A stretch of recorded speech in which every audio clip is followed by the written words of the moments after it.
Tell me, what's your favorite shiny Pokemon? Shiny Charizard? Maybe it's Shiny Rayquaza? Shiny Haxorus with the beautiful red blades?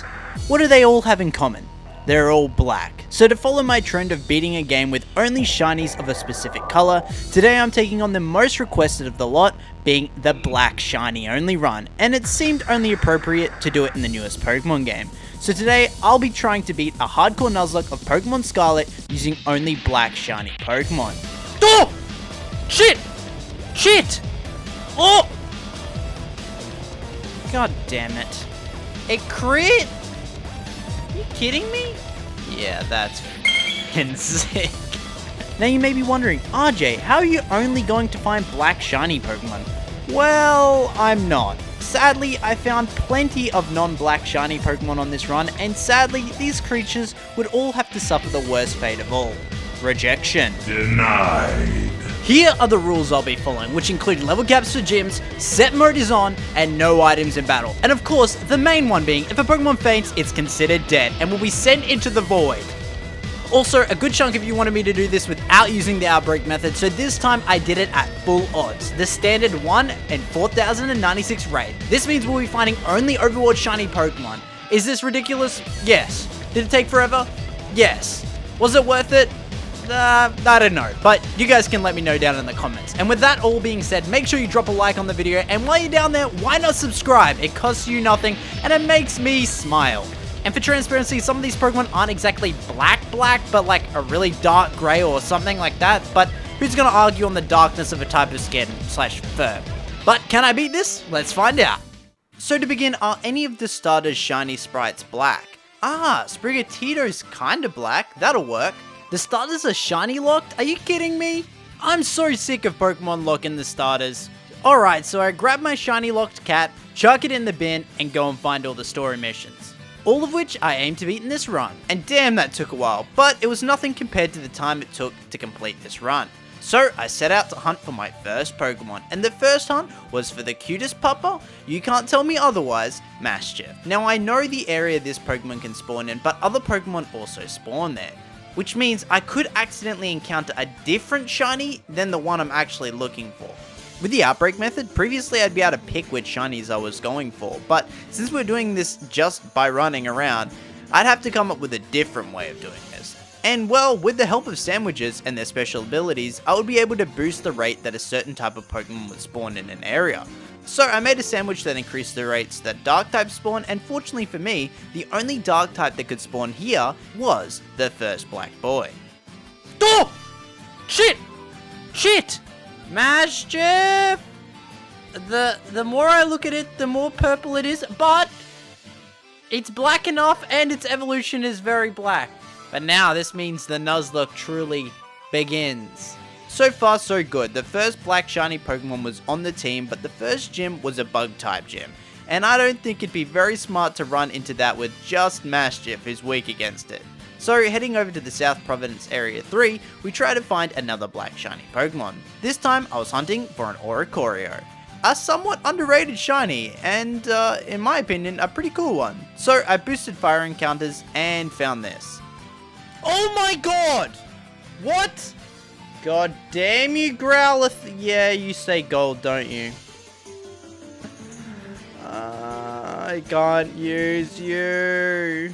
I love this Pokemon so much, and especially its shiny form, but alas, we must turn our head and run away from it. Don't make this any harder for me, Growlithe. Don't follow me, man. Following that, however, I decided to boost the flying type instead, but after seeing how many flying Pokemon spawn in this location, I decided to run the risk of finding yet another Growlithe that I wouldn't be able to keep. Oh! Wait.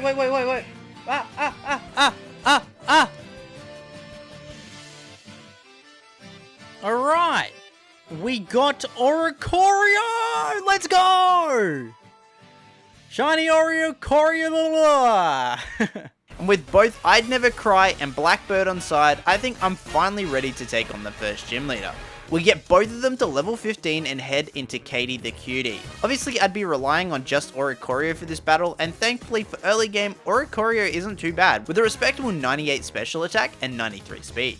We take out a first Pokemon Nimble with an air cutter as we terrestrialize, increasing our damage. Tarantula goes down with ease, and a final Pokemon Teddiursa comes in and terrestrializes Bug. Rookie Error as a single air cutter takes it out, earning us Gym Badge number 1. So against the Ground Titan, I send in my Doggo and terrestrialize it. But unfortunately, Clorth does the dirty on Maschiff, hitting it with a Rock Smash that I forgot it had. Thankfully, however, we do get it below half before switching over to Oricorio to finish the job, with a single air cutter. Seeing the damage Oricorio just output, I thought we'd be alright to take on the second fight no problem.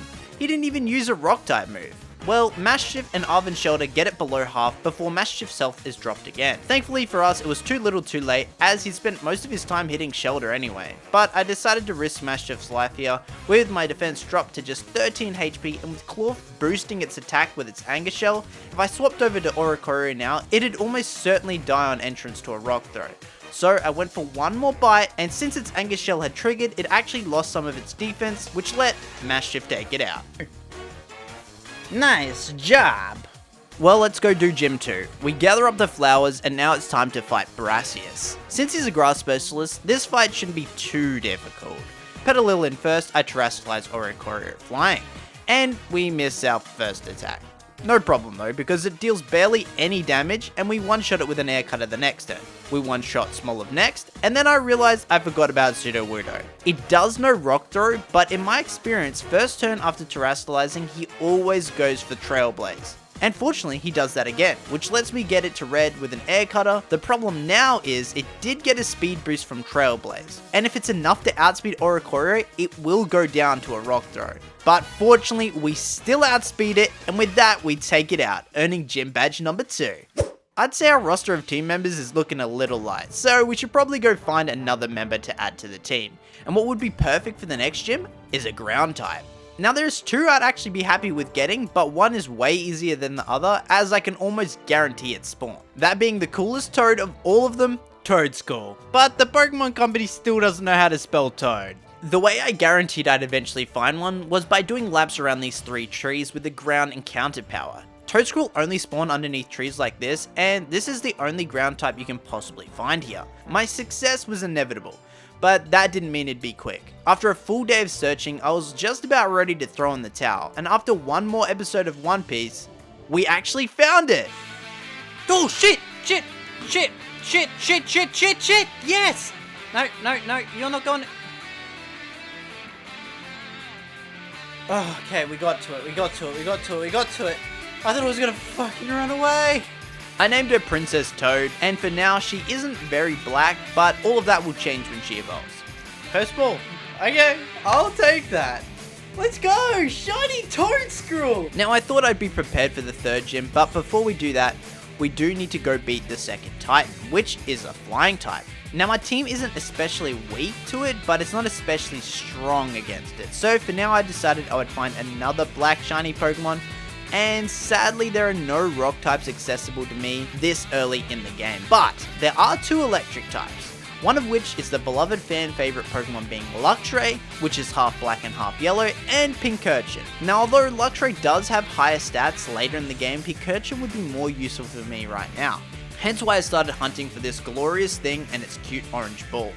But after realizing how bad the spawn rate of Pincurchin is, and Wattrel spawning far more frequent, I thought if a shiny did spawn here, it'd probably end up being a Wattrel, which would infuriate me. So I cut my losses and began hunting Shinx instead. Oh! God damn it.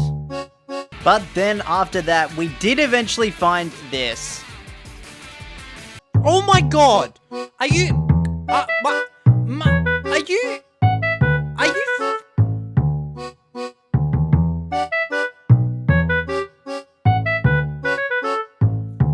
But I can't.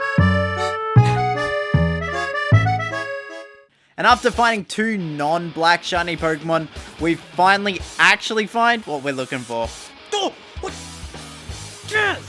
Shiny Shinx! Let's go! Yes! Okay. Finally! My 4th edition! Oh my god, he's so yellow. With Shinx evolved now, we can go over to the 2nd Titan and prepare to take it on. So I terrestrialized Luxio, and instantly after I charge and spark combo, we one-shot the bird. We do take some decent damage however, landing us in the red for battle 2, but thankfully Arven's here, so I swap over to Oricorio and Nacli using Rock Throw chips it down quite significantly with us using Helping Hand to boost its damage. This gives us our second win over the Titan Pokemon and an introduction to the sick Mabostiff. We'll get you feeling better, man, and then my Mabostiff can fight your Mabostiff. But with all that said and done, it was time to take on Gym 3. Iono is so annoying, bro. Like, just stop talking. Hello, hola, ciao, bonjour. Like, dude, shut up. I had a really cool plan for this gym, and if it worked, it would make this gym super easy. So let's see how that goes. I start by leading with Oricorio. Weird, why would you lead with the only Pokemon weak to electric Pokemon? Well, her first Pokemon, Wattrel, isn't the strongest. However, it is a physical attacker. If I drop its attack 3 times with Feather Dance, we drop it by 6 stages, rendering its physical damage effectively pointless. From here then I can swap over to Mass Shift and raise my own attack by 5 stages. Wattrel does barely any damage to us with Spark, but unfortunately we get paralyzed, and then it lands a crit taking me below half. I kept raising my attack, and then Mass Shift breaks free from its paralysis, and we take out the bird with a single bite. Every attack we inflict now heals us with our Shell Bell, and we take down Bellibolt and Luxio with a single bite. And now with our health significantly restored, we should be able to tank any attack her Miss Magius throws at us, and we survive the Charge Beam, letting us one-shot it, earning badge number 3.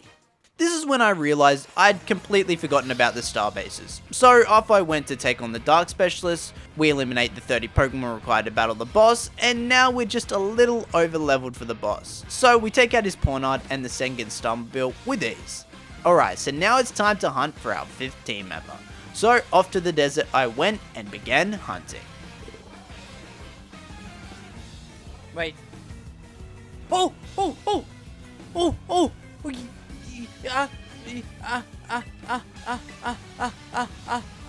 Stay away from me! Aha! Blackstone Jordan! Let's go! Look at it! I named this boy Stony Bob, and we head over to the next star base, which is the fire base. We defeated the grunts, and it's time to battle Mila. Her first Pokemon Torkoal can be problematic if you don't come prepared. Since it has drought, it sets up the sun, and its attacks can do a lot of damage. We lead with Stony Bob. It's a vibe. Ultimata! And fortunately, Torkoal uses Clear Smog for some reason, as we land a Rock Throw bringing it to red. We finish it off the next turn, and in comes the car. It takes a lot of damage from Rock Tomb, bringing it to just above half health, but the following turn it uses Overheat, doing an insane amount of damage to Stony Bob, even though we resist it. That's because Stone Jordan's special defense is absolutely stinky, and its defense is insane. But with the sun still out, it brings me down to just 7 HP. Fortunately, we still get our next attack off, and from there I can swap to Oricorio to finish it off. Now it's time we head over to the 3rd Titan, being Orthworm, and Stone Journer carried the fight again. 2 low kicks take it out in the first battle, and the second battle takes a little bit more effort, but Arven's Toedscruel takes a bunch of hits for us before Stony Bob gets too weak. But I taught Mass Shift Firefang however, so I swap over to him to finish the job. And now his evolution is starting to get even better. Oh man, it's too tank, it's so cute. But what's more important than that is now I can jump higher. Well, I'd say it's about time we challenge the gym now. Since we've caught up on all our other battles, we can go buy this guy his weed, and since the level cap is 30, I can evolve a bunch of our Pokemon into their final stage. Luxio into Luxray, Mastiff into Mabostiff, and of course, Toedscool into the cruelest Toad that they still spelt wrong. Toedscruel. Alright, time to actually fight the gym now. This dude's blazed out of his mind. What the hell? Leading with Terrestrialized Tentacruel, we one-shot his Veluza with a Mega Drain. Same goes for his Wugtrio, but bringing in Crabominable, I switch into Luxray. We take a lot of damage on entrance, but thankfully we take it out with a Spark, and with that, Gym Badge 4 is mine. Let's head straight over to Gym 5. We train up our team to the level cap.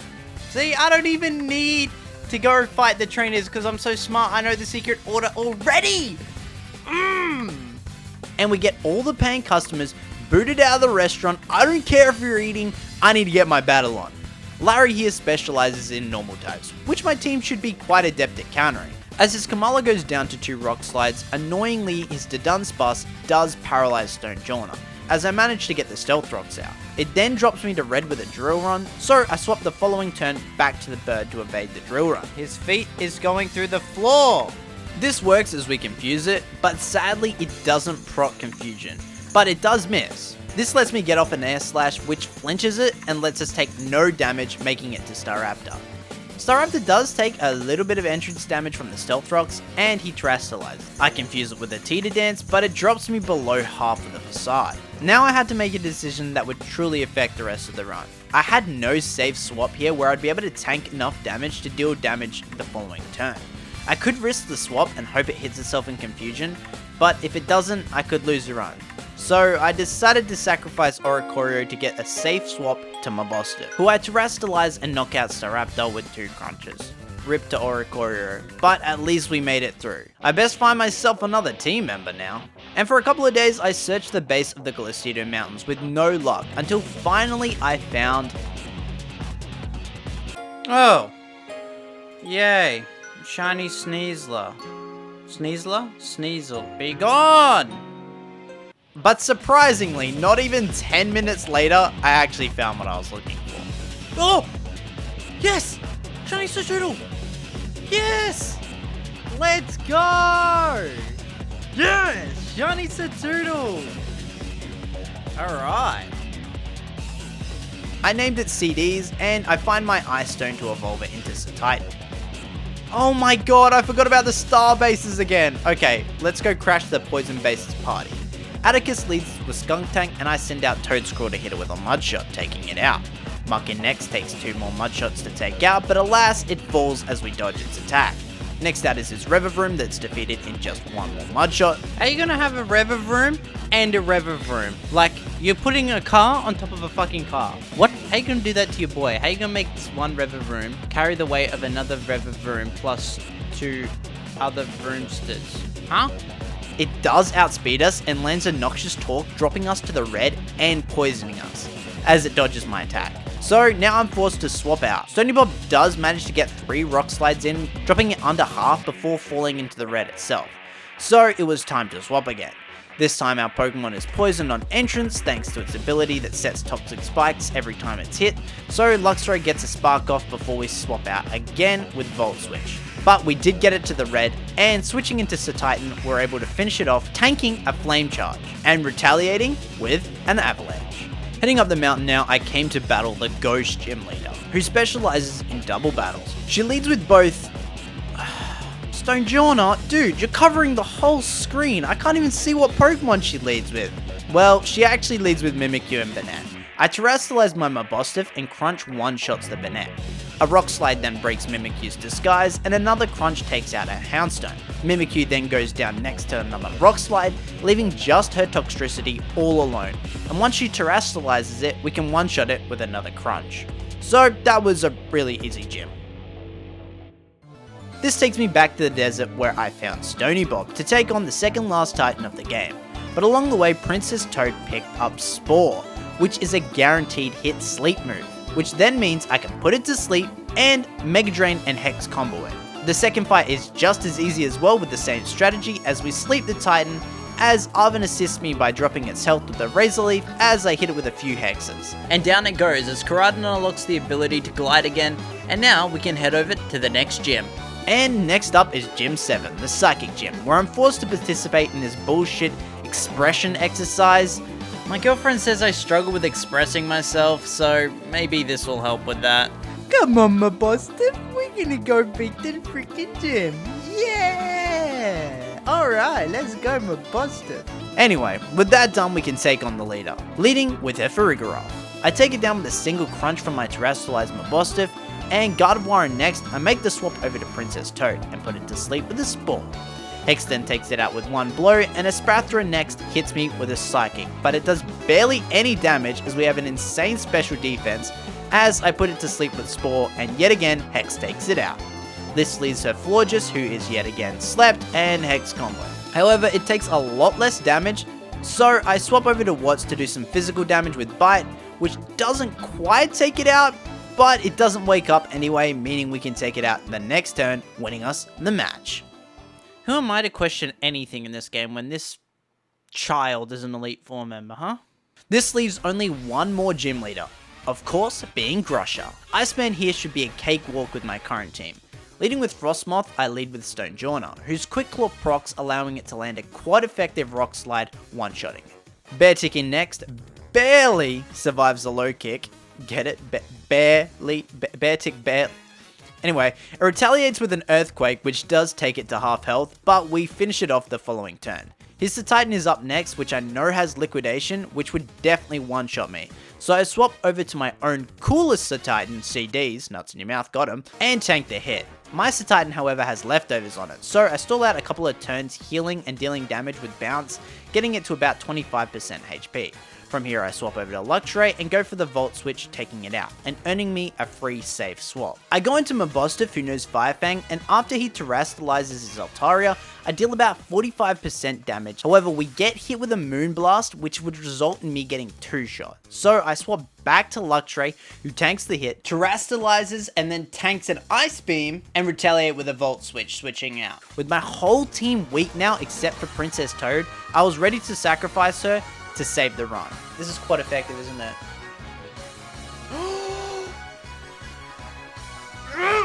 Let's go! But thankfully, we tank the Ice Beam, put it to sleep, and knock it out with a Hex. Wow, that is unbelievable. Get it? Because another bear pun for Beartick. I should stop. Now for safety, I should probably stop being lazy and start shiny hunting for our final member. And yet again, exactly like last time, I spent ages looking for my black dragon. But what did I find? A golden one instead. Oh my god. You don't look like a Haxorus, just gonna say. So, not exactly what I'm looking for, but not even 20 minutes later, we actually find what I was looking for. Is that shiny? Is that shiny? It is! Let's go! Shiny Fracture! Okay. What's great about this is that I can instantly evolve him into the beautiful red blade beast he was meant to be. Welcome, Stormbreaker, to the team. Shiny Haxorus looks badass. Oh my god. Well, now all we have left to do is to beat 2 star bases and crush a Titan. First of all, we'll take on the Fairy base. This base and the Fighting base always seem to make my life difficult, but things play out alright this time. I make Toedscruel a pure grass type and Giga Drain his first Pokemon Azurill. I taught Toedscruel Flash Cannon before the fight, and it took 2 to take out his Wigglytuff. Next up, Dash Bun knocks us into the red, but we managed to get it to fall asleep. And after contemplating how to proceed, I ended up deciding to stay in and Giga Drain it, but after a bit more deliberation, I swapped over to Stony Bob, who finishes it off, but not before we get our accuracy lowered. Not ideal with the final Pokemon being the Starmobile, Stonejourner takes decent damage from Spin Out, and of course we miss the Rock Slide. I make the switch now to Titan, whose defense allows him to tank a couple more attacks, and counter with a boosted power Avalanche. Eventually we do get it below half as we are taken down to the red ourselves, so I swap to Luxray now, who tanks the Spin Out and then gets confused.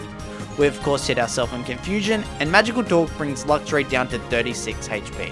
Things looked really bad here, so I decided to risk the Volt Switch, which we fortunately land, bringing it into the red and letting me switch out. Mabostiff then takes the switch in Magical Talk, and because it's used Spin Out so many times, its speed has been drastically reduced. So now we actually outspeed it and Fire Fang finishes it off. Let's go! Alright, now for the final Titan. Forgetting the Dragon Titan isn't Dragon until the very end of the final battle, I began leading with Titan to counter with an Ice type move. However, we do little damage, so I swap into Toedscruel to knock it out with a single Giga Drain. This brings us to Battle 2, where we manage to sleep and Giga Drain it again, easily defeating it. And out comes Tatsugiri, the real Dragon Titan. So I swap over to Titan and knock it out with a few Ice Spinners. Easiest Titan of my life. And finally, Arven's non-shiny, boring Mabostiff feels a little better, which is very cute, but I would never cry watching this. I'm not crying, you're crying. Alright, we're edging closer and closer toward the end of the game. Now all we need to do is beat the last star base in the Elite Four. Leading with Toxicroak, I lead with Toedscruel, who knocks it out with a single Earth Power. Against Annihilate, Luxray lands a lucky Paralysis and takes it out with a Volt Switch. Switching back to Toedscruel, who tanks a close combat from Persimmon and puts it to sleep, before recovering all our health with Giga Drain. Lucario goes down to an Earth Power, and finally, all that's left is the Starmobile. We tank a bunch of combat talks and heal through a lot of the damage with Giga Drain. We even get a lucky dodge which allows me to get an additional turn of damage in to get it down into the red. But just as we're about to take it out, it lands a paralysis on me, meaning I'll move slower than the car, meaning I'd have to switch out on the final turn, which I do, into Haxorus to finish the job. Time to hit up the Elite Four, which could be pretty difficult with the team I'm currently using.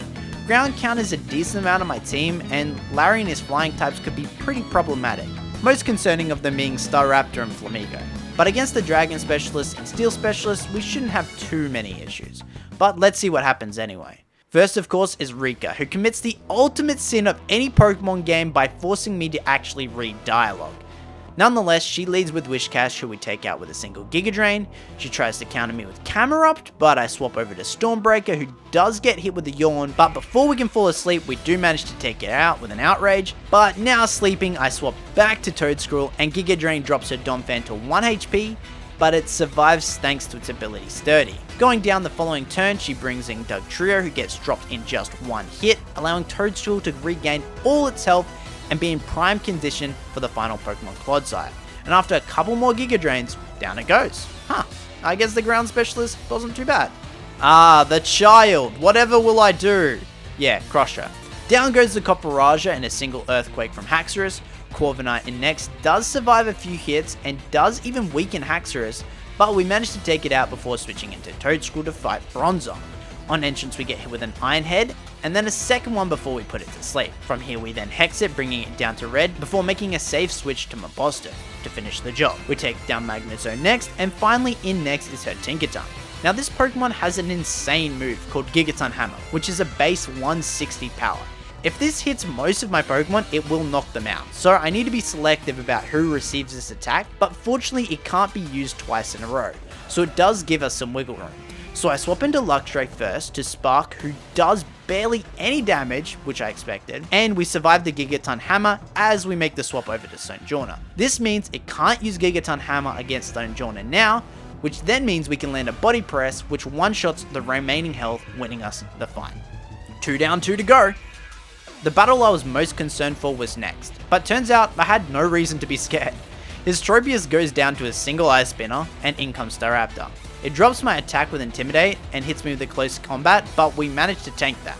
We then respond with an Avalanche knocking him out, for him to bring in his Altaria, which I did not realize had Flamethrower, but nevertheless we got lucky and survived that hit as well, and took it out with another Avalanche.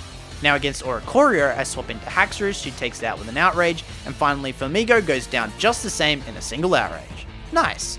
Alright, well finally it's time to take on the Dragon Specialist, but this shouldn't be too bad, because we have our own Dragon and Ice type, the worst of which is going to be his first Pokemon Noivern, who is going to definitely outspeed me and cut one of my Pokemon's health in half with Super Fang. So I send out Mabosstiff, who takes the Super Fang, taking it to half, and lands a Crunch, weakening it. The next turn it goes for Dragon Pulse, landing us at 9 HP, which means Mabosstiff can take it out the following turn with another Crunch. Dragalgan next I swapped over to Titan, who unfortunately does get brought down into the red before we take it out with an Avalanche. Next in is his Haxorus, so I counter with my own. On entrance we tank the Iron Head and knock it out the next turn with a Terrestrialized Outrage. Flapple goes down to the same Outrage, and finally his Baxcalibur falls just the same. Let's go. Bringing us to the champion battle against Geeta. And speaking of Geeta, what do you guys think about her? Is she a good champion? Is she cool? Let me know in the comments. I don't know. Anyway, her Spathra gets put to sleep straight away, and we take it out with 2 Giga Drains before it wakes up. Veluza next goes down in 1 more Giga Drain, and in comes Avalugg. Geeta, you thought Avalugg would counter me? No, get out of here, boy. Get put to sleep, and now 2 Earth Powers takes it out. King Gambit is the next Pokemon, my favorite new Pokemon of all of them, but it can't do anything if I put it to sleep. So I go for Spore, but it gets to move before me using Cowtail Cleave. Thankfully we survive the hit and get it sleeping like a baby. An Earth Power and a Giga Drain takes it out, and in comes Go-Go. And for that I swap to Titan. But we do barely any damage, so I swap over to Haxorus instead to take it out with a Breaking Swipe. This brings us to our final Pokemon, Glamora, but of course she terrestrializes Pure Rock, so now our Earthquake does slightly less damage to it, meaning it does survive 1 Earthquake, and it returns the hit landing a Dazzling Gleam, bringing Haxorus to just 19 HP. Far out, that was close, but thankfully we outspeed it and we can say goodbye to Glamora, taking it out with an Earthquake. And now we've beaten the league. All we have to do now is clean up the rest of these final battles and we can head down into Area 0. First up is Director Clavel, who's doing some roleplay thing saying he's the leader of Team Star, but it's all capped, so I put him in his place with just Mabosstiff. Oranguro goes down to a single Crunch, Abomasnow goes down to a single Firefang, and can you believe it, Gyarados goes down to a single Crunch as well. Amoonguss just the same, shares the same fate, and down goes Poltergeist. And finally, Skeledirge does survive a Crunch because it terrestrialized Pure Fire, and in retaliation we do get dropped to just 12 HP, but then we did take it out the next turn. So get destroyed, Clavel. Now it's time to battle the real leader of Team Star. Penny here has a team of evolutions, the first of which is Umbreon, the best evolution. It does go down to Toedscruel, who slept and Giga Drain comboed it, before Flareon goes down to Haxorus's Earthquake. Vaporeon was then defeated by Luxray by a Spark and Volt Switch, and Jolteon goes down to an Ice Spinner from Satight. Leafeon was defeated just the same with an Ice Spinner, and then I sleep Sylveon with Toedscruel and knock it out with an Earthquake from Haxorus, winning us the battle. Now it's Arven's turn, and his stupid non-shiny Mabosstiff, who I'd never cry over. Up against Greedent first, I send in Stony Bomb, who brings it below half with a Body Press. I expected it to do more, but sadly this means it has a chance to sneak in an Earthquake. Thankfully we do tank the hit and can finish it off the next turn. Then against Toedscruel, I swap over to Satitan, who gets put to sleep. And for 3 turns we stay asleep, but fortunately we wake up just in time to knock it out. Against this Scovillain, I swap over to Haxorus, who tanks a few Fire Blasts before taking it out with 2 E-Quakes. So in comes Garganacl, and I could have potentially stayed in and Earthquaked it, but I ended up swapping to Toedscruel and Giga Draining it. Cloyster next, I could have Giga Drained as well, but I decided to pivot to Luxray and knock it out with a Volt Switch, and then switch back to Toedscruel and try to sleep my Mabosstiff. And he nearly takes us out with a Fire Fang, but we survive in the red and get it sleeping, and from there I can just take it out with a few more Giga Drains. Alright, see you later Arven, and that's what your dog gets for not being cool and shiny like mine. But with Arven's dog defeated, all that remains was to take on Nemona. Champion vs champion, let's see what happens. Up first is her Lycanroc, which goes down to an Earthquake from Haxorus.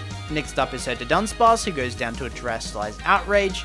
Goodra and Pawmot go down just the same, but as Orthworm comes in, Haxorus gets confused from outraging, so I swap over to Stony Bob to Body Press it. And we do outspeed it, but its Iron Tail does just under half my health, so I can get in another Body Press to take it out, barely living in the red. But now all that's left is her Quavel.